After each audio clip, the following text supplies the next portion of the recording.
Ya, kesusahan awalnya kirain burung suruh turun. Andalkan petunjuk burung, cerita Naomi Daviola pendaki hilang di Gunung Slamet ditemukan selamat. Naomi Daviola Setiani 17 siswi kelas 12 SMK 3 Semarang, akhirnya ditemukan setelah sempat hilang saat mendaki Gunung Slamet. Perempuan yang akrab disapa Vio itu kini telah kembali ke rumahnya di Kelurahan Karangroto, Kecamatan Genuk, dengan kondisi selamat. Kisah tersesatnya di hutan membawa pengalaman yang mencekam, di mana ia mengandalkan petunjuk dari burung untuk menemukan jalan keluar. Naomi mengaku berangkat mendaki dari ajakan kegiatan di TikTok dan meninggalkan Semarang pada Sabtu, tanggal 5 Oktober tahun 2024. Ia menyebut ini sebagai pengalaman pertamanya mengikuti kegiatan yang diorganisir melalui media sosial.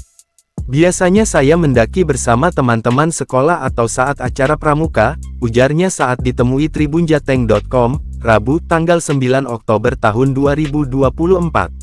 Awalnya, perjalanan mendaki Gunung Slamet berjalan lancar. Namun, situasi berubah saat turun dari gunung. Naomi merasa ditinggalkan oleh rombongannya, yang awalnya terdiri dari 7 orang. 3 orang dari rombongan kami turun duluan. Saya berada di tengah, tapi ketika melihat ke belakang, 2 orang yang semula ada di sana tiba-tiba hilang, tuturnya. Naomi mendapati jalur yang ia lalui saat turun terasa berbeda, dan ia tidak melewati pos pelawangan seperti yang dilalui saat naik. Dirinya justru berakhir di dalam hutan. Selama tersesat, Naomi hanya bisa mengikuti pergerakan burung yang seolah-olah memandu jalannya. Kalau burungnya naik, saya ikut naik.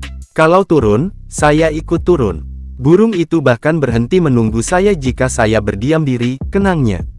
Pada Selasa pagi, burung tersebut kembali muncul dan membawa Naomi ke pinggir jurang di Gunung Malang. Saat itulah ia mendengar seseorang memanggil namanya. Sekitar pukul 10 waktu Indonesia Barat, tim SAR akhirnya menemukannya. Begitu melihat petugas SAR berbaju oranye, saya langsung berteriak minta tolong, ujarnya penuh lega. Selama tersesat, Naomi bertahan hidup dengan bekal roti sobek dan minum dari sumber mata air di hutan. Ia mengaku tidak memberi tahu orang tuanya bahwa ia akan mendaki Gunung Slamet, dan sekarang menyesal atas tindakannya. Dwi menyatakan bahwa Naomi izin untuk kegiatan pramuka, namun ternyata pramuka tidak memiliki acara pada waktu itu. Setelah kejadian ini, Dwi mengaku masih trauma dan tidak akan mengizinkan anaknya mendaki gunung lagi. Kisah Naomi menjadi pengingat bagi para pendaki pemula untuk selalu mempersiapkan diri dengan baik dan berkomunikasi dengan keluarga sebelum melakukan kegiatan ekstrim.